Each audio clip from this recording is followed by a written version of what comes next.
Hello and welcome back to the Prison Officer Podcast. Today's guest is Todd Craig. We worked together for many years. I've known him for quite a while. In the Bureau of Prisons, he's worked many jobs, and we'll talk about his path up through the Federal Bureau of Prisons. Right now, he's the National Security Director with Smart Communications, and he worked a long time in the Office of Security Technology. So I really want to pick his brain on some of the technologies that are moving into corrections and some of the changes that we can expect in the future. So welcome to the Prison Officer Podcast, Todd. Thank you, Mike, for having me. It's a great opportunity. I appreciate you. Yeah, I'm excited to have you on here. We kind of lost track after we both retired for a couple of years, so it's good to see you again. It is good to see you. So I always like to start the same way. Tell me where you grew up and what it was like when you were young. What kind of youth did you have? Yeah, I was born in Springfield, Missouri. I grew up in Leavenworth, Kansas, the somewhat famous prison town. My father was a regional chaplain administrator, but for decades he was a senior chaplain at the United States Penitentiary there in Leavenworth, Kansas. And I guess I was born destined to become part of the corrections industry. My father took the theological path. I took the more security and the warden path.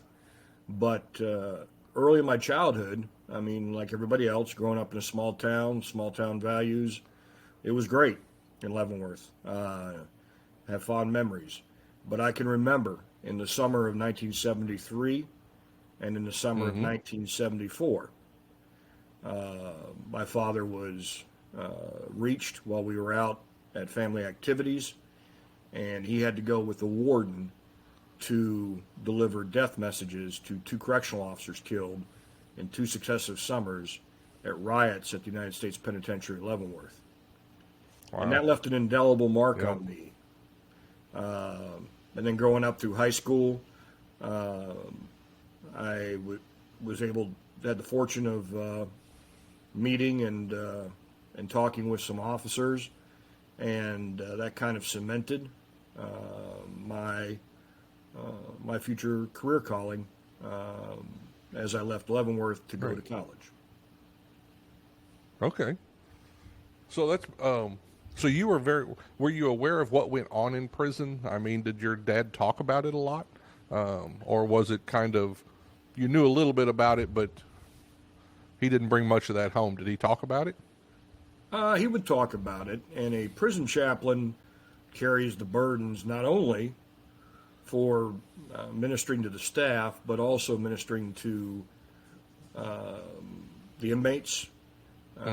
And because of his integrity and his spiritual approach, he went many times with wardens and regional directors to fix crises, to be there, kind of the early form of the crisis support teams we have in the Bureau now, like when a warden was removed. So my dad's ministry, his name was Manny Craig, reached up and down the organization, and as the good book says, was no respecter of persons. Staff, inmates, wardens, inmate families, community volunteers, Chuck Colson with Prison Fellowship, Billy Graham, Corey Ten Boom, all great evangelical figures that ministered there at Leavenworth. I can remember it was a little bit different back in the day, but I can remember going in. I played trumpet in high school, and I can remember going in for Christmas Eve services and playing in the chapel service for the inmates, a spiritual song on trumpet. I can remember going in, and the world's strongest man at the time, Paul Anderson, he would come in, he would lift a table with like 12 inmates on it, and then he would witness about Jesus Christ. So at an early age, I was exposed to the correctional environment. I was exposed to spiritual faith in that environment. And that was all very formative in my future career choice. Sure. And prison chaplain, and I've talked about it before on some other episodes, that's a tough job. I mean, you go back and forth. The staff look to you, and the inmates look to you, and I've always thought it was a very tough job. So, Oh, for sure. I can remember in the Marble Hall at Leavenworth, my dad, first and foremost, not just spiritual life. He was a man of God, but he would respond to body alarms. He was there, but the inmates trusted him, and he was able to minister to them. The staff trusted him, and leadership trusted him. So he had a unique gift, a unique calling for prison ministry. wow, yeah, is he still with us?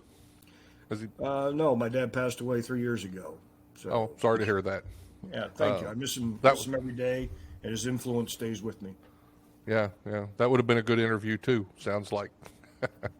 Very much. Yeah. So, so you graduate college. Do you go right to the Bureau of Prisons? But of course, Did you really? Okay. well, there was a little detour. When I was going to the University of South Florida, finishing up my undergrad and my graduate work in criminology, I worked for about a year as a probation and parole officer for the state of Florida Department of Corrections. And then when a new supervisor came in, found out about my bureau connection, he let me go because he figured I would go with the bureau anyway, and he wasn't wrong. Yeah. At the time, Bureau was beating most people with the pay. So, With pay, reputation, world leader in corrections. yeah. Okay. So where'd you start with the Bureau, and tell me what that was like that first day? Well, it was interesting because I went out to California. I interviewed at Terminal Island as a correctional officer, and the warden, Richard Risen, had been selected to be warden at the United States Penitentiary Lompoc up the coast in Santa Barbara County. And they gave him the results of the interview, and he said, "No, I want you to go to Lompoc today and interview for caseworker." It was on a Friday. My ticket out of LAX was like 5 in the afternoon. There was no way I was making it back. So I'll never forget. I went up there, interviewed, and when I got to the airport about 11 that night, the supervisor gave me a piece of paper and said, "Yeah, I'm going to put you on a plane, but if you lose this piece of paper, you're on your own." So I flew all night and got back into Tampa, where I was going to school early the next morning.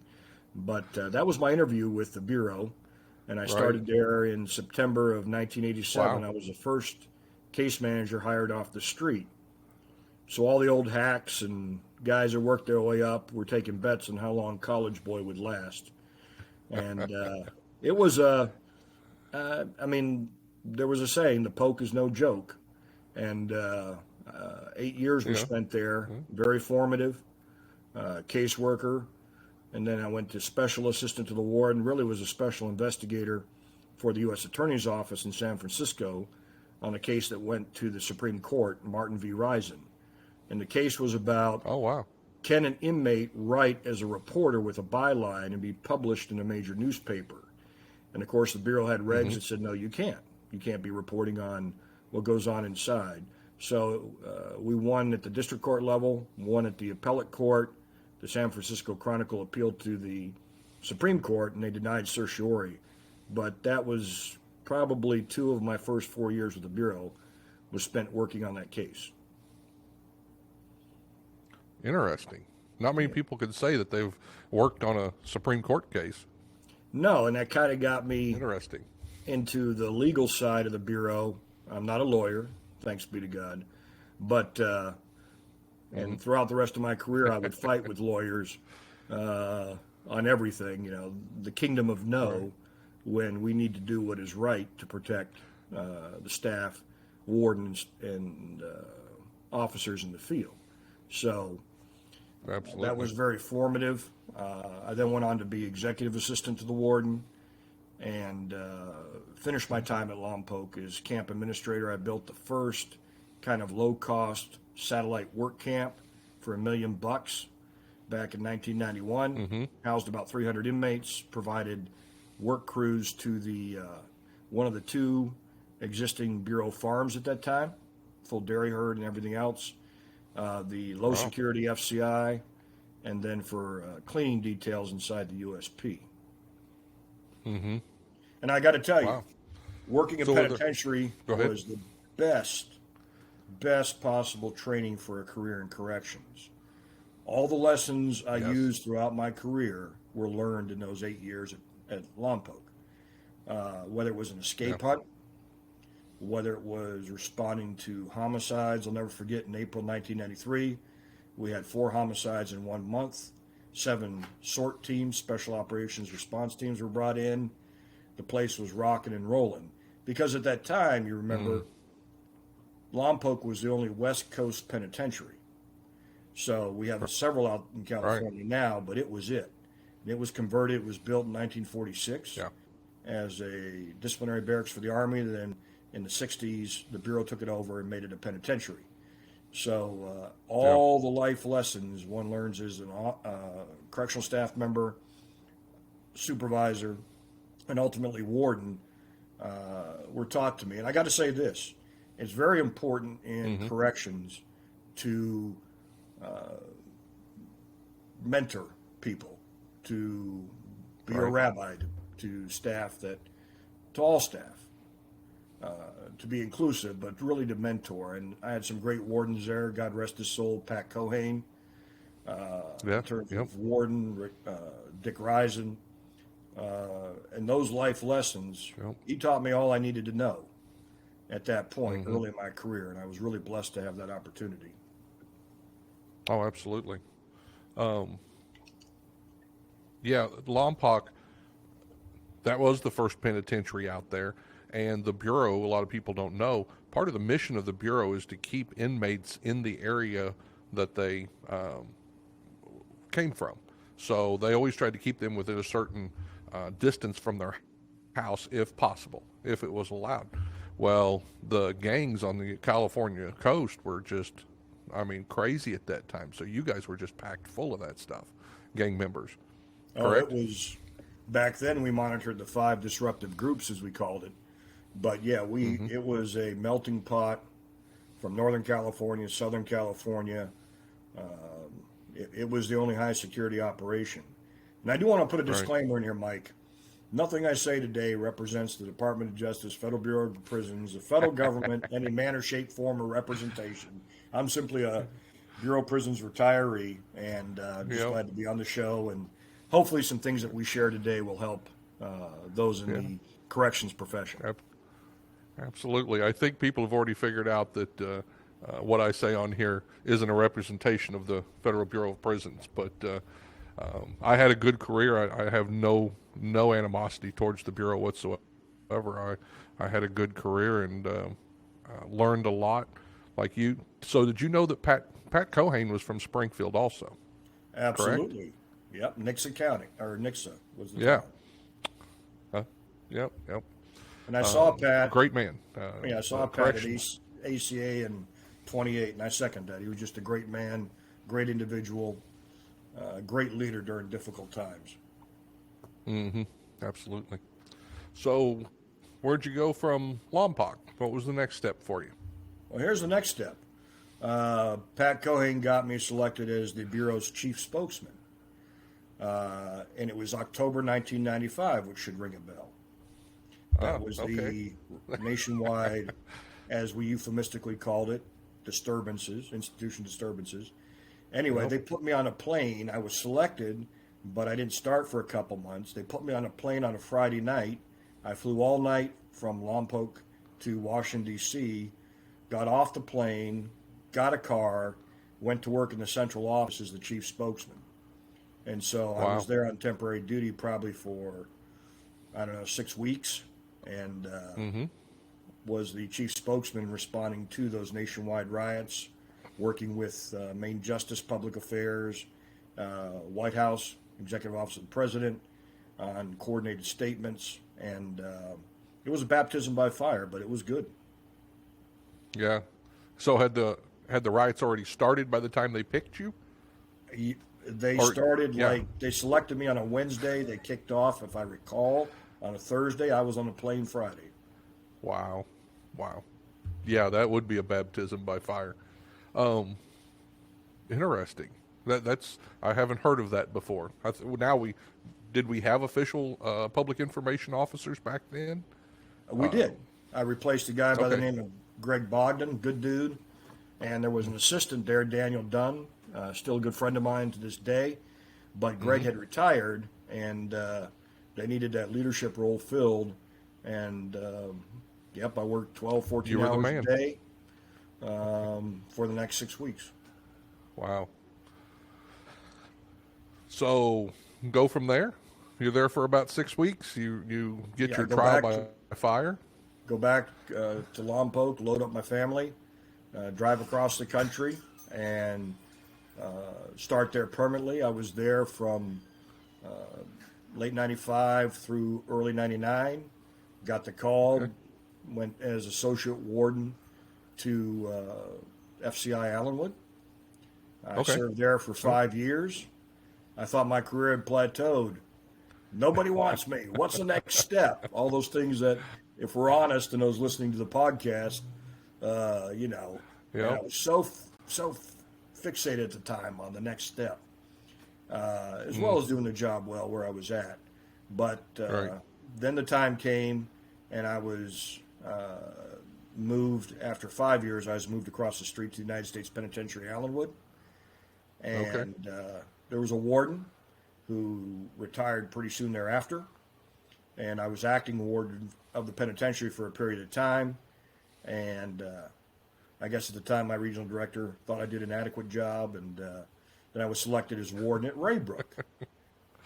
So in the middle of January 2005, my family and I packed up our stuff, and the government moved us up to Raybrook. We arrived in a blizzard, and I have fond memories of North Country. That was a great institution, medium security. It was so remote, it kept its own special operations response team. Had great relationships with New York Department of Corrections. They had a facility across the street. Did a lot of joint training with them. I built the whole shoot house for the special operations response team. You got to know that Raybrook is situated in the Adirondack Park, which is very heavily environmentally regulated. And we had one of the only long-range firing ranges that state police, local police, I felt like I was running a training academy because everybody was using that. But when I got to Raybrook, it was really interesting because it was a medium security facility, but they didn't even really have a, as we call it today, a restrictive housing unit. It was like half of a unit, but there were none of the standard security features that we as correctional professionals rely on, like interior sally ports, you know, the catwalks graded, barred, all that. So my very first day on the job, I went out and saw a maintenance worker outside, and I said, "You're going to be welding steel from the time I get here to the time I leave." And he did a great job. I kept buying him steel, and we made that unit so secure that, in fact, I housed death penalty cases, and actually had the special operations response team. We actually transported them to Terre Haute because for Vermont, New Hampshire, Maine, that whole northeast quadrant, we were the most secure facility within about 6 hours. So they had to be there for the court process, and like in Burlington, Vermont, the district court. So really, I feel those were some of my best years, building the reputation, the security, taking care of staff at FCI Raybrook. Absolutely. Wow, you went from one side of the country to the other, from sunny California to freezing Northeast. Yeah, and it was a great opportunity. We hosted federal judges conferences, crisis management training. We did a lot up there. And after that, I got the call to go to Beckley, West Virginia, the Bureau's different region in the Mid-Atlantic, the Bureau's largest medium security facility. And again, great staff, great institution. We did a lot of good work. And one of the hardest things as a warden, hardest thing as a correctional officer, I mean, is dealing with staff who compromise themselves. And we all make mistakes. There is redemption. The best thing is if you find yourself in a situation as a correctional professional, reach out, talk to your supervisor, talk to the warden, get help, stop it before it gets to a point where you've basically thrown away your career, your life, and your family. And the other thing that we don't talk a lot about in corrections, and we need to, and I think you have talked about it on a couple of your podcasts, and I commend you, is you've got to have a basis outside of the walls for your life. Your family, spiritual faith, exercise, constructive use of your time. You've got to have something to balance the stress, the negativity, the life safety issues that you face every day walking the line. And I would just say to staff, develop that outside network that has nothing to do with corrections. Which is hard to do. It is very hard to do. And that doesn't mean drinking a beer with the boys after work.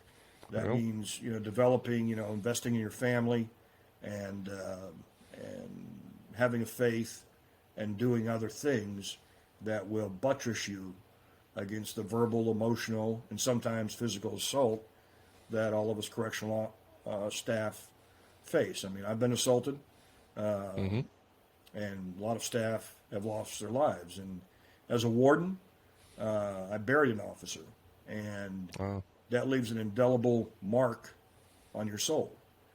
And that's why I'm so passionate about contraband interdiction, which we'll get to in a little bit, in terms of staff safety, preserving their lives, because I don't want another warden, whatever, federal, state, local, county jail sheriff, to have to do that. Absolutely. It is tough to find that balance outside. I know sometimes I thought that I was getting away from work, but then my wife would tell me, she'd say, you guys know that you don't do anything but talk about work when you're together. And I'm like, yeah, but I did find stuff, and I think you're absolutely right. You can't let work become everything. Find a hobby, find something outside of work to be a part of, and to give your brain a break, because we don't realize how tough it is. We get used to it. No, and I mean, the literature's out there that suggests, and more importantly, guys like you and I and those listening to your podcast know the mental toll, and in fact, I would argue PTSD that comes, particularly from working in high security correctional environments.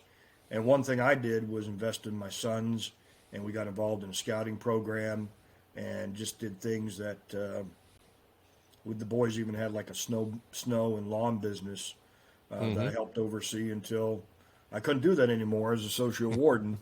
I couldn't be out shoveling snow at 4 a.m. and then getting in there at 6 o'clock trying to run the joint. So sure. Just other things. Yeah, absolutely. So, Beckley, West Virginia, what's your next opportunity that comes up? I got a call to go to the Office of Security Technology. Okay. And it turned out to be the very best career move. And no offense to my fellow wardens and regional directors, and I finished my career as assistant director, and I'm very thankful for that opportunity to Mike Carvajal. But that was the single best job in my career.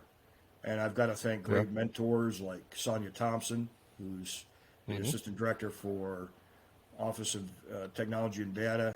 I mean, she never walked a day in a prison, but she is brilliant. She got it. She supported. Absolutely. She understood the role of security technology in protecting staff and inmate lives. She got it. She supported it. Yeah. And I miss her this day. We continue to be ever hopeful that our Las Vegas Raiders will one day have a winning season, but that seems to be Las heavy Vegas lift. is a gambling town. It could happen. You never know. You never know. So I went into Office of Security Technology in end of 2008, and at the time when I went in there, it was a think tank. The director would call. He'd want a paper on, Harley Lappin was director then, he'd want a paper on long-distance acoustic hailer. In other words, using sound to control a riot situation. So there were a lot of smart people in that office, technologists, engineers, and they'd write a paper, and he'd read it, use it for his congressional testimony, what have you. I had a little bit different vision, and I served as acting and chief for well over a decade in an office before finishing my career as acting assistant director. I had a little bit different vision. Let's not talk about it. Let's do it. And I think you hit it right on point, Mike. The rise of technology has hit the corrections industry. We are 20 years behind the commercial space or other entities in terms of technology. We just are. Right. And, you've got all kinds of initiatives under the First Step Act, tablets, and things we never thought we'd see in prison. In fact, wrote a paper probably 12 years ago that argued for giving an inmate a cell phone. Right. I didn't write it because I'm an old warden, but the guys in the shop wrote it. And at the time, I said, "You guys are crazy. What are you talking about?" But what is a tablet today? In many state facilities, the tablet can be used by the inmate to make calls, video visits, their commissary, their email. I mean, that day has come. And with technology, it's not a matter for us in corrections. We do need to be forward thinking. We do need to be forward looking. And for every countermeasure, and I'm not telling you anything you don't know, Mike, for every countermeasure we develop, the inmates have 24/7 to figure out how to get around it. Absolutely. So when you shut down avenues of contraband introduction, as the rise of drones the last 3 years, actually the last 5 years, now it's air delivery. It's LAX over some prisons here in America. And it's publicly reported. I was very fortunate to have the support of agency leadership to stand up the Bureau's counter-drone program before I left. I was one of the four architects of the Emerging Threats Act of 2018 that gave DOJ and DHS the same legal authorities to detect and take down drones that Department of Defense and Department of Energy had CONUS. But that was a heavy lift to get that legislation passed. In fact, it was extended by the omnibus that just passed. But there'll be the good news for those of your listeners that are state and local correctional practitioners is there's going to be a provision in that bill called the state, local, territorial, and tribal. And what that means is that state prisons, county jails will be authorized to not only detect, but under federal agency oversight and sponsorship, they'll be actually able to mitigate or take control of drones, whether it's through the RF signal or a physical hunter-killer drone, but they'll actually be able to take control of that drone and put it down. So I know that's going to be introduced in this session of Congress, and I know it has bipartisan support. Wow. Because really, and I hope you'll let me ramble for a minute here. Sure, absolutely. There are three existential security threats to the 3,500 federal, state, local, military, and tribal jails across the country. Those are drones, contraband cell phones, and synthetic and opioid drugs in the postal mail. Drones have become the avenue of introduction. For example, when a effective managed access system is installed that basically cuts off the inmate's ability to use contraband devices, then they look for introduction by a drone. And unfortunately, with the trend we're seeing, again, publicly reported, is not just cell phones, SIM cards, synthetic drugs on these drones. The drones are commercial grade, like Matrice 5-600. They're able to carry 15 to 20 pounds of contraband. And recent cases, they're carrying escape paraphernalia. And the Office of Inspector General did a great report on the threat of drones to the Bureau, but you can extrapolate that for your state and local listeners.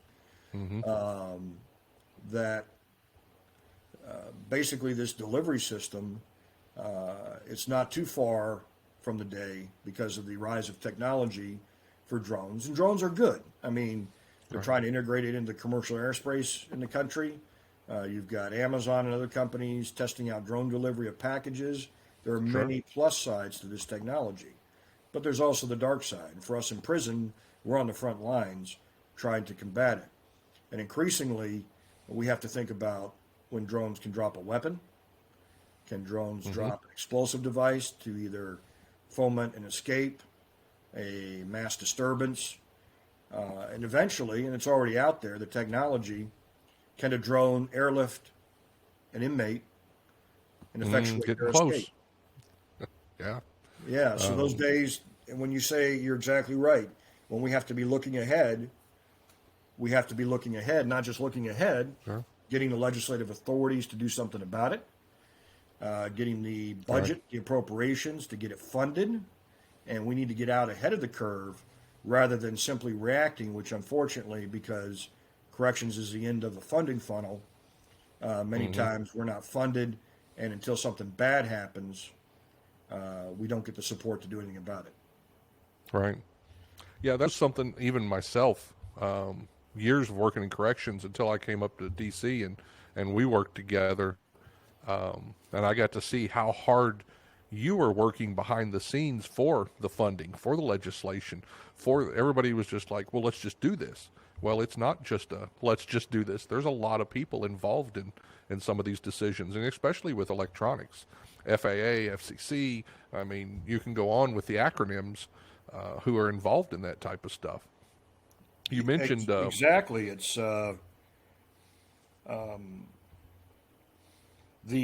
for example, if you want to jam a cell phone, the Bureau of Prisons is one, because it's a federal law enforcement agency, it has the authority to jam. But we cannot exercise that authority without approval from those entities you listed. Right. The FAA, so it doesn't interfere with the avionics, the Federal Communications Commission, in an advisory role to the National Telecommunications Information Administration, and that has to be turned on. In fact, to my knowledge, only the FBI and the Bureau of Prisons have ever gotten authority to do that. It's called a special temporary authority. And we've done tests in 2010, 2018. We did a joint operation with South Carolina Department of Corrections 2019. It's all out there in the historical public record. And also in the record is the fact the Bureau is moving ahead with a number of sites for micro jamming, but it's a long process to get the policy support, the political support, the legislative authority, the budget to do it, because countermeasures to technology is very expensive, and it's a multi-year process. And because as a warden, you know, I would do everything I could legally within my power to protect the staff, but in this case, you can't. I mean, there's a legend that goes around the Bureau about an officer or a warden that before my time, I had no supervisory role, I didn't know anything about it, but bought a Chinese jammer and started jamming cell phones. Well, you can't do that. You got to do it the right way. Right.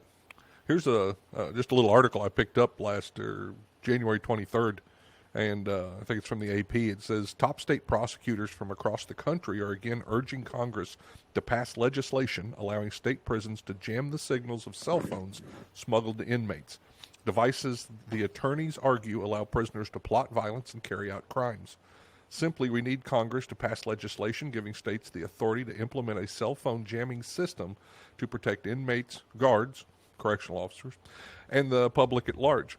The 22 prosecutors, all Republicans, led by Attorney General Alan Wilson, wrote a letter to Kevin McCarthy and Chuck Schumer. They also cited a 2018 gang-related siege that raged for more than 7 hours at a South Carolina prison, killing 7 inmates. One inmate describes bodies literally stacked up.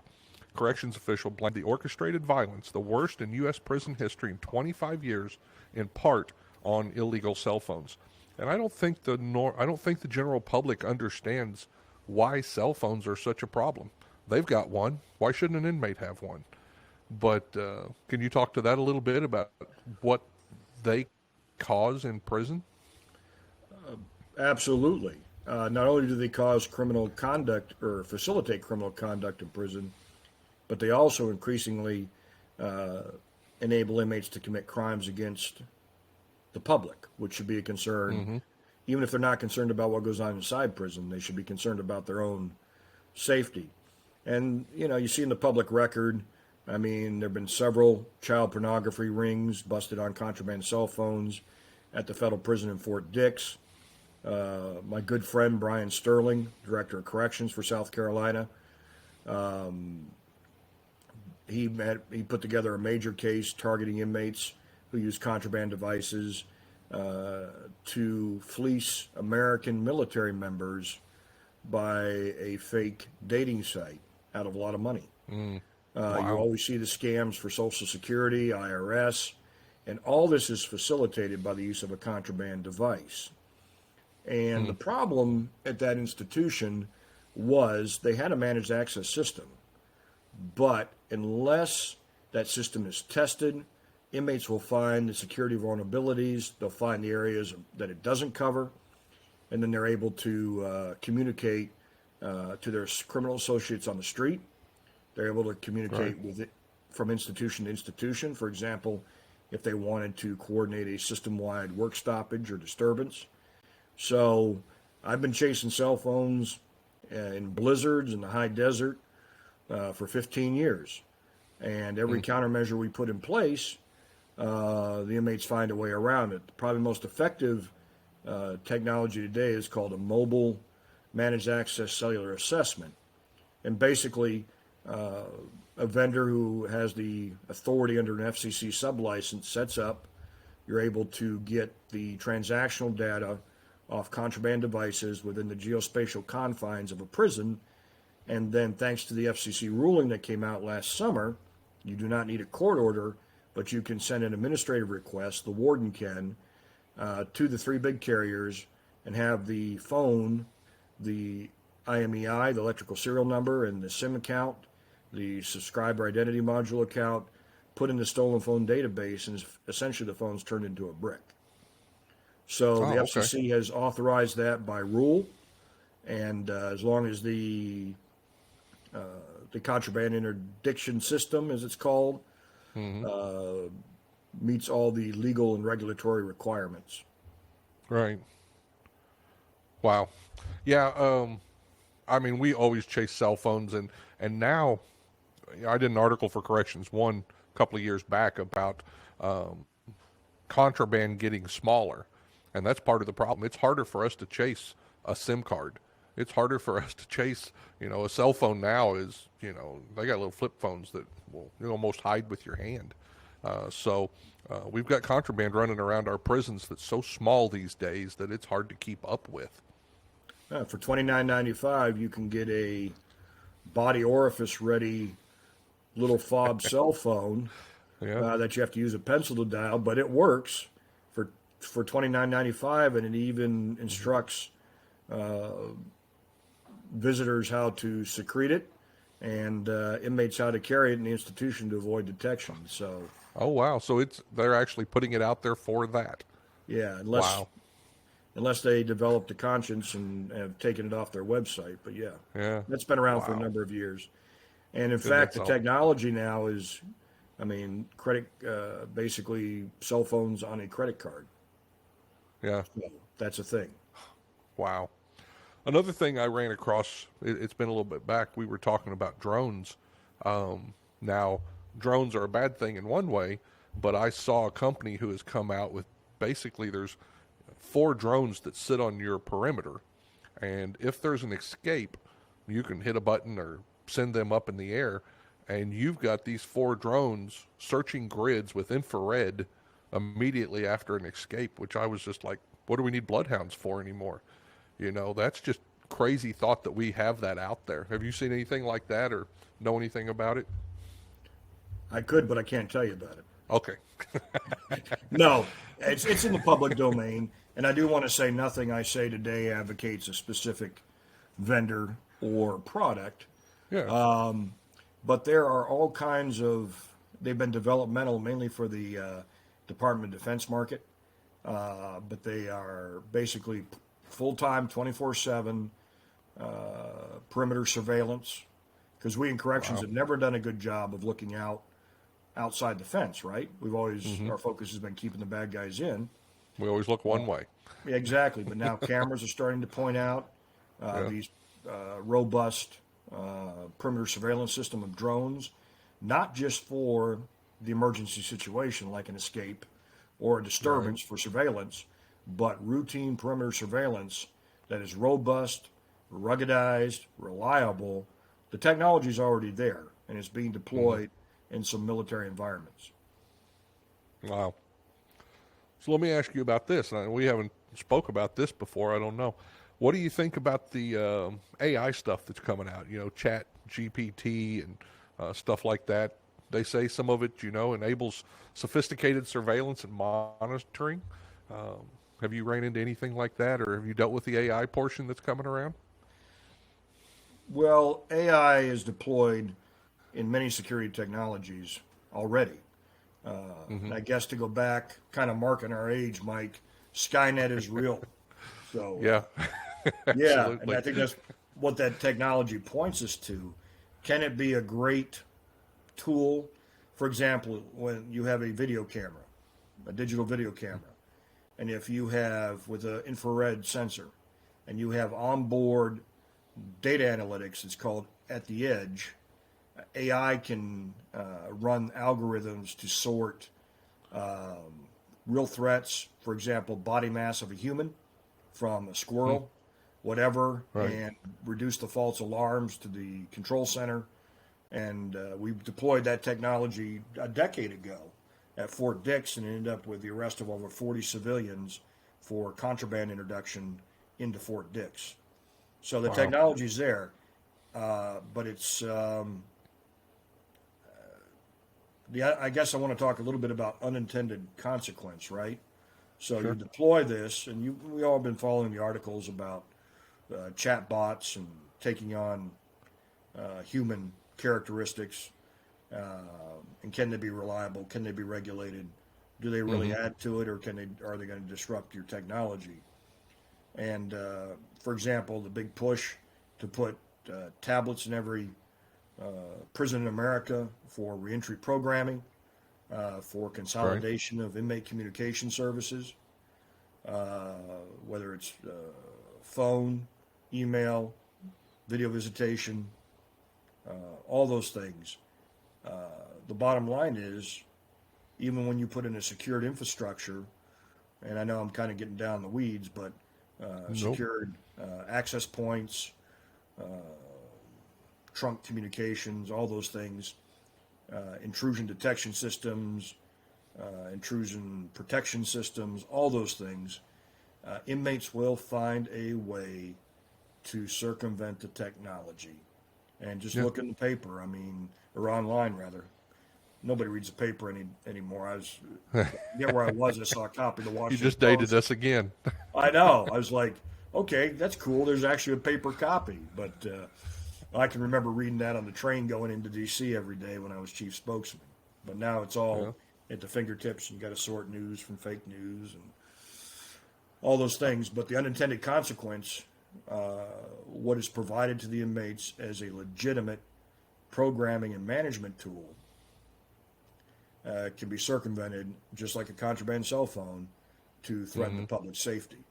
So, corrections comes down to committed staff managing difficult people.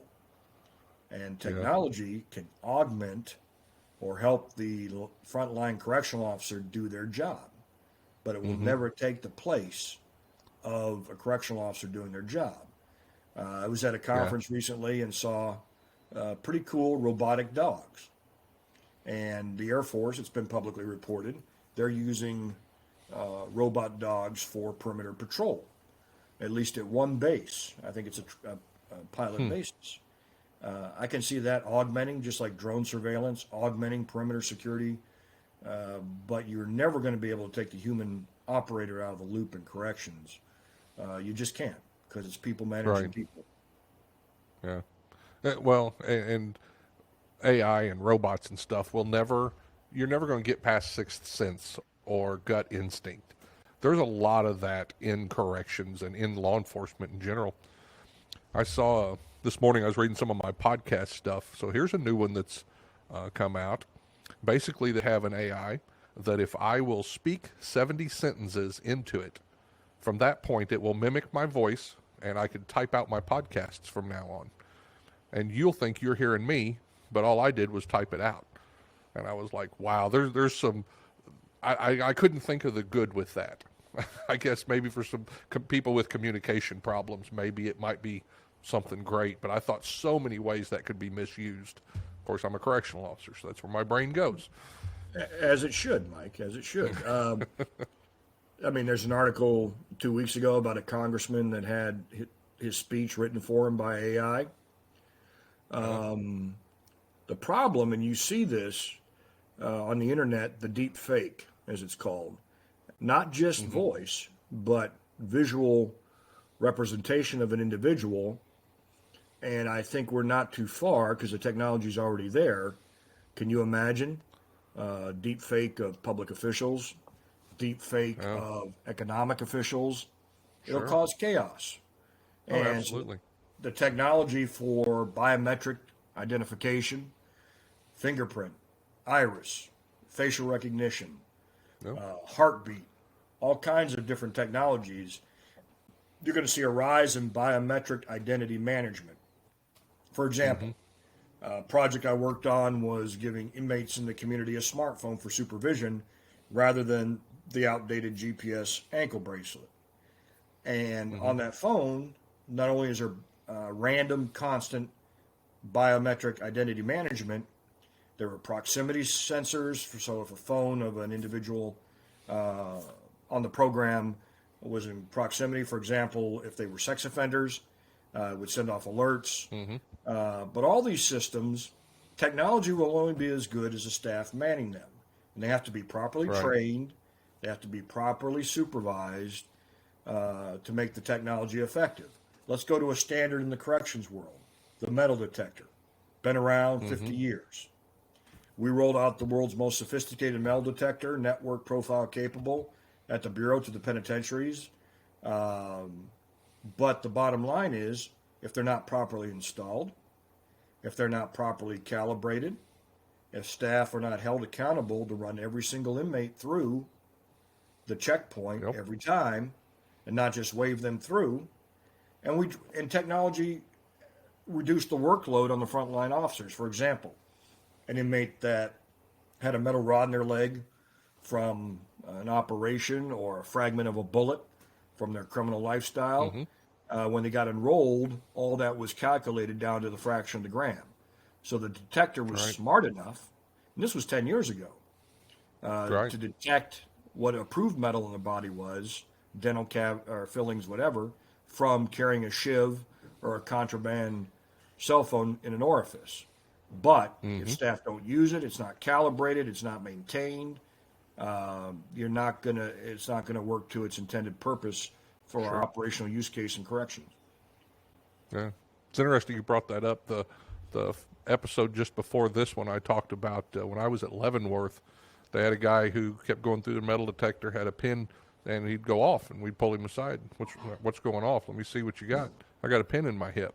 And running back through the metal detector, visual search him, the whole works, didn't find anything. Well, everybody got in the habit of letting him go ding, and they'd let him through, And finally, one day, somebody, whoever it was, went over to medical and said, "Hey, does he have a pin in his hip?" No. And so they took him down to investigations, and he had a Swiss Army knife that he'd had keistered for more than 2 years. Well, and that was not that was not dissimilar when we rolled out those metal detectors to USP Coleman. I forget if it was 1 or 2, but an inmate who for 2 years had been keistering cell phone and SIM cards, he said, "You finally got me," because on the old metal detectors, staff were not able to. And I want to talk just a minute about corrections deploying a system of systems for contraband interdiction. What does that mean, Craig? Sure. What that means is when the inmate gets off the bus, they go through a whole body imaging device, so you know what they have. And in fact, increasingly, and sad to say, state systems are now rolling out that device for staff coming to work, staff, visitors, and contractors. But the Bureau rolled it out for inmates. Then they get enrolled in the metal detector down the fraction of the gram. Then we maintain the metal detectors throughout the housing, work areas, program areas. And that is number one line of defense in terms of metal control inside the facility. Then you've got to layer on top of that contraband cell phone systems, which are incredibly expensive. A fixed system is $3 to $4 million a site. That's why the mobile assessments at about 25 grand for a 2-day shot. At least you identify the phones and you get them turned off. Makes sense with the limited budget of corrections. Right. Counter drone system. You've got to stop the airport above you, dropping contraband. You've got to have good doctrine on site to, when a drone is detected, standard correctional practice. Lock it down, get the inmate secured, do the search, maintain visual line of sight, and then eventually, as the Bureau, and it's now in their budget, they'll be able to roll out mitigation where they actually be able to take down the drone. Wow. But to give your listeners a perspective, it took me 10 years to get funding for contraband cell phone, and it took me 5 years to get it for counter drone. So nothing moves fast in Washington, I assume in state capitals or in county seats. Right. I do want to touch on one other threat. And we all deal with budget. Go ahead. Yeah, just touch on the other existential security threat, and that's synthetic drugs in the mail. In the fall of 2019, I was actually at Beckley where I served as senior warden. I was putting in contraband cell phone equipment. There was a body alarm. An inmate had smoked fentanyl analog laced postal mail and overdosed right there on the concrete floor of the housing unit. I went back, saw the then director, got the money. We put 2 pilots in place, and we eliminated 100% of the synthetic drugs. And for your listeners, and I know it's a common problem faced by all 3,500 correctional institutions across the country, it's oil soluble, so fentanyl analogs, K2 spice, flocka, crocodile, concrete, all this stuff, even raid spray, ant spray, is soaked on alternate pages of the postal mail. It's brought in. It's a big part of the inmate underground economy. Inmates smoke to get high. If they don't overdose, then they assault one another, assault staff, and our staff are most at risk in the mailroom sorting this. I mean, you see the public records. A nurse at Thompson about a month ago, her face, hands went numb. She was taken to an outside facility where she got help. Thanks be to God, that's all it was. But right now, there is no standoff detection in the mail for either synthetic or opioid drugs. That works, and it's not just a problem for the Bureau of Prisons. It's postal inspectors, Customs and Border Protection with international mail, and I worked that issue for many years. And the reason I've gone with the company I've gone with is they're the most innovative in corrections technology, and they've done digital mail scanning. They patented it in 2015. And all the mail goes off-site to a clean room. It's screened, it's digitized, sent back to the inmates. Ultimately, it can be read on a kiosk.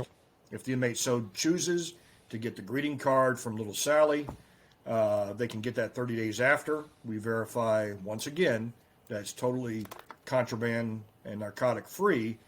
But 5 months ago, Dane County, Wisconsin, county jail, little girl sends her dad, I believe it was a birthday or happy Father's Day card. The ex laced it with fentanyl. He opened it. He died. So the threat of synthetic mail and drugs is real. I mean, on the federal level, there's great support from the Council of Prison Locals, from legislators, and from the agency and justice itself. But again, it's a matter of getting it funded and then getting it deployed to protect those frontline officers, mailroom staff, and the inmates from themselves, if you will. Right. I just talked to some people from the state of Missouri, and I believe they're either going to that or they have gone to that. That may be one of the places you're working with. But I do have a question for you, because it seems like I hear about a lot more in custody deaths that are that don't have a used to when I started in prison. If somebody died in custody, we usually knew because they killed themselves or somebody else killed them. Right. But a lot of this, it seems like they're maybe dying from these drugs. And how hard is it for us to know if they died from fentanyl? Is that some of these unexplained deaths that happen in their cells? Do you know? You might be an old dog, Mike, but you're right on point. Okay. You're right on point. Here's the problem. You have a lot of unsolved homicides now in correctional facilities because of the practice of criminal associates of inmates weaponizing the male. What do I mean when I say weaponizing the male? They target rival gang members. They target, even within their own gang, as you know, prison gangs take internal discipline. They may even target correctional staff.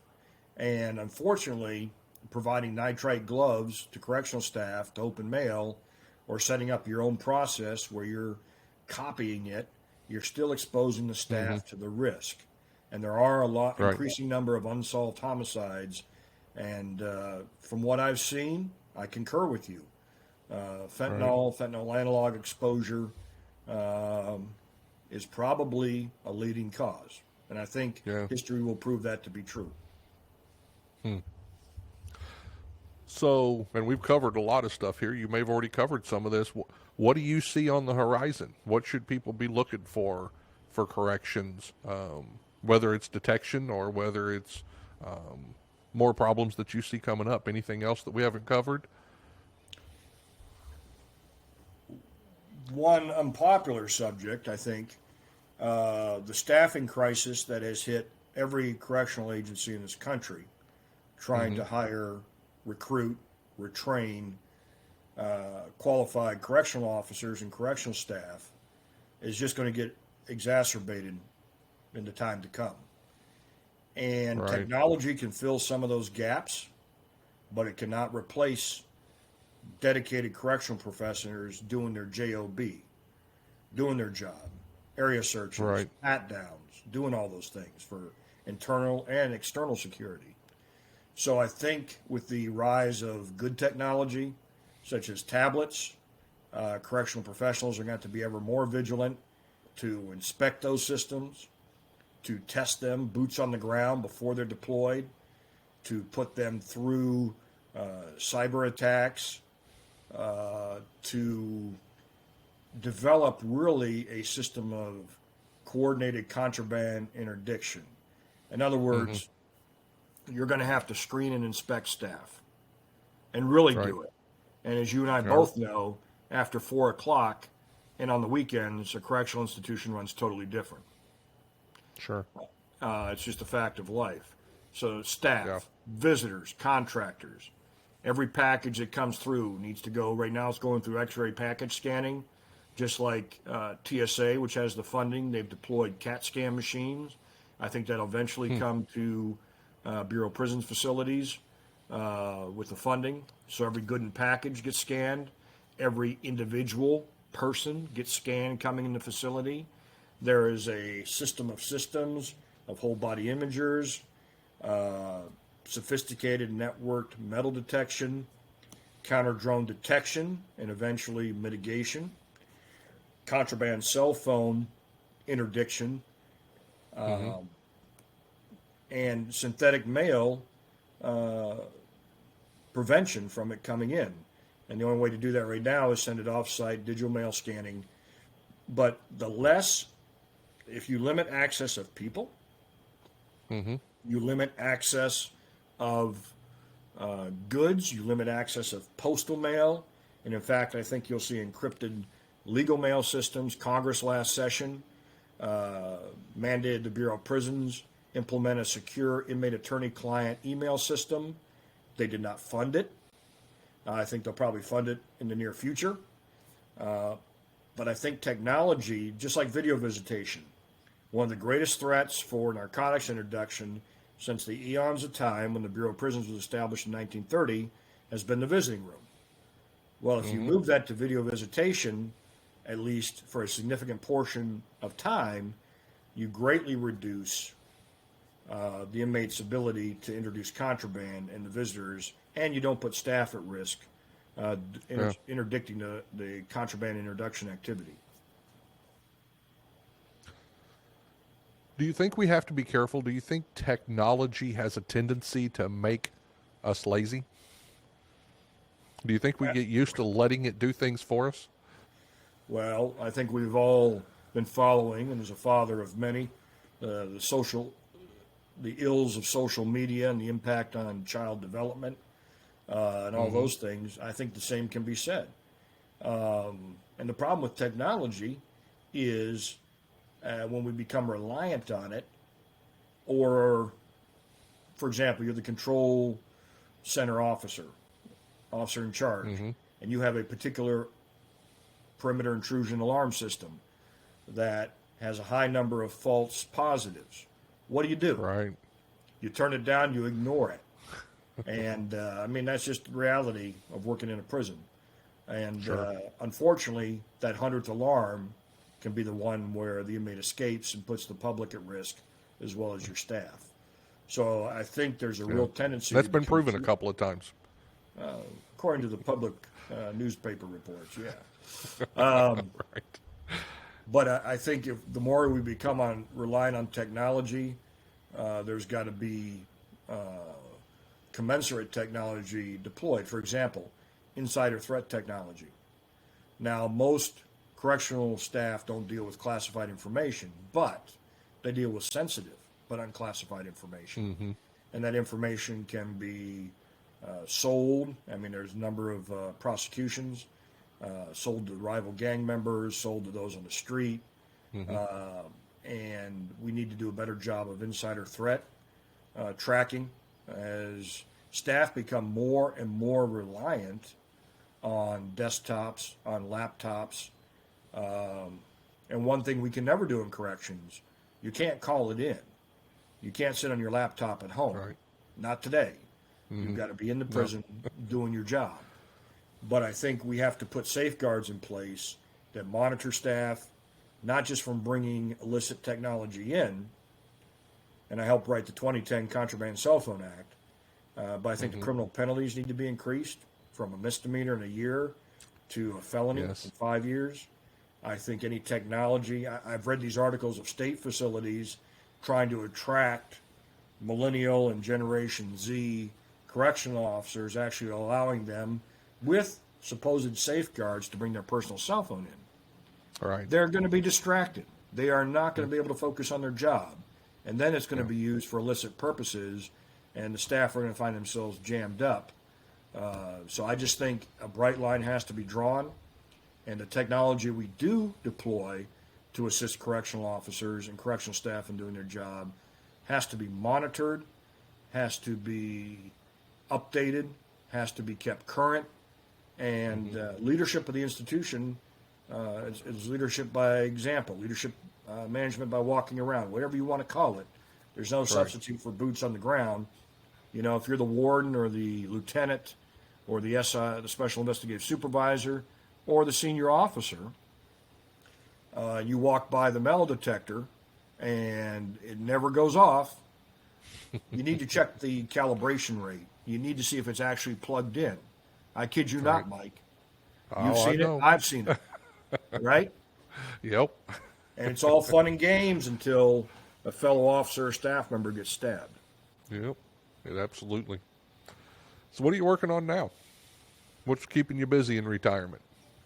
Well, the reason I went with Smart Communications is it's the most innovative corrections technology company, and we deploy a whole suite of inmate communications products from digital mail scanning, legal mail scanning, of course, phones, email, video visitation, etc. I'm still keeping my hand in the counter drone space, the contraband cell phone space, and what you're really seeing is a synergy of technologies for both good and evil, if you will. You know, the drone drops the contraband cell phone that's used to set up the drop from the outside, and I really think it takes a coordinated approach. I speak regularly at national conferences, just trying to share and impart whatever knowledge I may have gained to help the officer on the line and the warden who's asking for the budget to get the technology funded, deploy it in the right way, monitor it, and increase the life safety of every correctional officer in America and every adult that's incarcerated. Yeah. Absolutely. I've always admired your passion for this. First time I met you was when I went through lieutenant school, and you were just passionate about technology and how it could help us and getting it implemented. And then we got to work together in D.C., and I really got to see you at work. So I've always respected how passionate you are and how hard you work to get some of this stuff in there. Well, I've respected you, Mike, and I miss those lieutenant classes. Those were some of the best because, Oh, yeah. and that's why I did those lieutenant classes. I mean, I did the new wardens and new AWs, big deal. I wanted to reach that next generation of correctional leadership with the pros, the cons, and what I saw coming in technology so they would advocate for it, they would embrace it to increase their life safety and everyone that's doing time. Right, right. I will put a link to Smart Communications in the show notes for those that are interested. Would you like to leave a way for listeners to get a hold of you if they have some questions or something? Sure. I think I'll just use my Smart Communications email. It's todd.craig@smartcommunications.us. Perfect. Well, thank you so much for coming on here, and maybe we'll get a chance to do this again. Technology's moving quick, so we may have to have another podcast and try to keep up with it. But I appreciate you coming on the podcast. Well, thank you, Mike, for the opportunity, and I'm at your disposal, sir. So I look forward to talking with you again soon. Excellent. Have a great day. You too, sir.